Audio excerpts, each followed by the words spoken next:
So today we are going to read Caitanya-caritamrta chapter 3 and from text 50.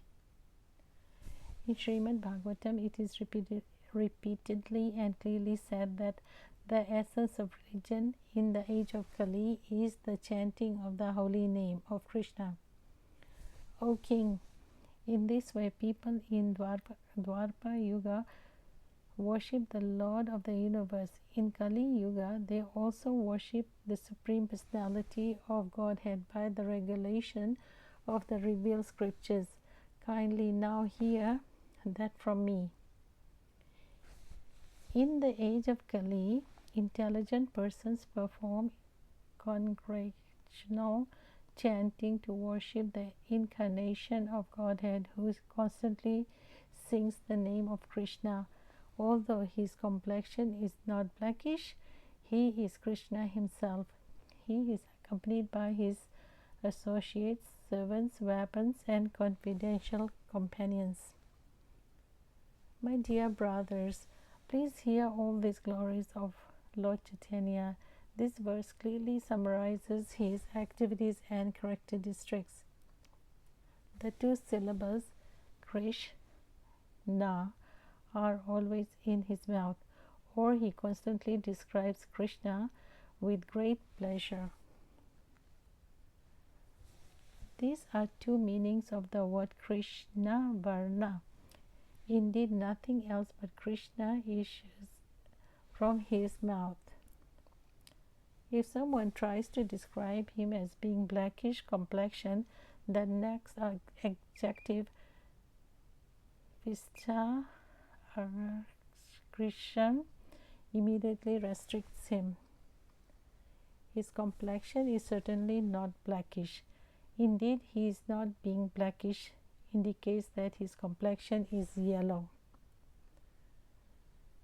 By performing the sacrifice of congregational chanting of holy name, learned scholars of the age of Kali worship Lord Krishna, who is now non-blackish because of the great upsurge of the feeling of Srimati Radharani. He is the only worshipable deity of the Paramhansas, who have attained the highest stage of fourth order sannyasa. May that Supreme Personality of Godhead, Lord Krishna, show us his great courseless mercy.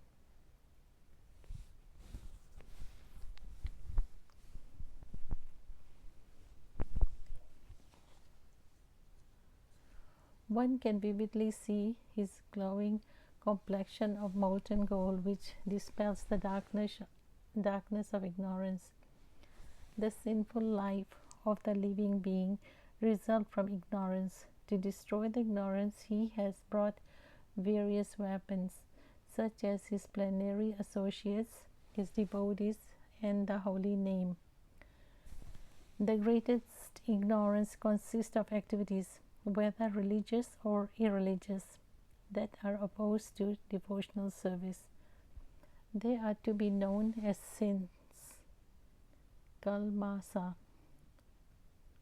Raising his arms, chanting the holy name, and looking upon all with deep love, he drives away all sins and floods everyone with love of Godhead. May the Supreme Personality of Godhead, in the form of Lord Sri Chaitanya, bestow his courseless mercy upon us. His smiling glance at once drives away all the bereavements of the world, and his very words enliven the auspicious creepers of devotion by expanding their leaves. Taking shelter of his lotus feet invokes transcendental love of God at once. Anyone who looks upon his beautiful body or beautiful face becomes freed from all sins and obtains the wealth of love of Godhead. In other incarnations, the Lord descends from armies and weapons, but in this incarnation, his soldiers are his plenary paths and associates.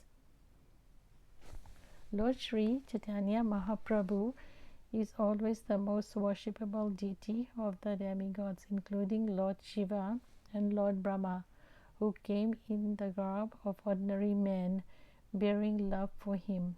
He instructs his own pure devotional service to his own devotees. Will he again be the object of my vision? His plenary parts and associates perform the work of weapons as their own specific duty. Please hear from me another meaning of the word anga. According to the evidence of the revealed scriptures, a bodily limb anga is also called a part, amsa, and a part of the limb is called a partial part, upanga. So there is anga, amsa, and upanga. The Lord of Lords, you are the share of all creature. You are indeed everyone's dearest life. You are not therefore my father Narayan. Narayan refers to one whose abode is in the water, born from the Nara Garbhakshaya Vishnu, and that Narayan is your plenary portion. All your plenary portions are transcendental. They are absolute and are not creations of Maya. The manifestation of the Narayan who predominates in everyone's heart, as well as the Narayan who lives in the waters, Karna, Garbha, and Shira, is your plenary portion. You are therefore the original Narayan. The word anga indeed refers to plenary portions. Such manifestations should never be considered products of material nature, for they are all transcendental, full of knowledge and full of bliss. Sri Advaita Prabhu and Sri Nityananda Prabhu are both plenary portions of Lord Chaitanya. Thus they are the limb, anga, of his body. The part of these two limbs are called upangas. Thus the Lord is equipped with sharp weapon in the form of his parts and plenary portions. All these weapons are competent enough to crush the faithless atheist. Sri Nityananda Goswami is directly Haladhara, Lord Balrama, and Advaita Acharya is the personality of God himself. These two captains, with their soldiers such as Sri Vas Thakur, travel everywhere chanting the holy name of the Lord. Lord Nityananda's very features indicate that he is the subduer of the unbelievers. All sins and unbelievers flee from the loud shouts of Advaita Acharya. Lord Sri Krishna Chaitanya is the indicator of Sankirtan, congregational chanting of the holy name of the Lord. One who worships him through the Sankirtan is fortunate indeed.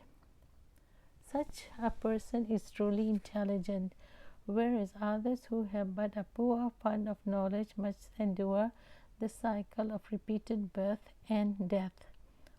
Of all sacrificial performances, the chanting of the Lord's holy name is the most sublime. One who says that 10 million Ashvamedha sacrifices are equal to the chanting of the holy name of Krishna is undoubtedly an atheist. He is sure to be punished by Yamraj. In the auspicious introduction to the Bhagavata Sandarbha, Srila Jiva Goswami is given the following verses as an explanation.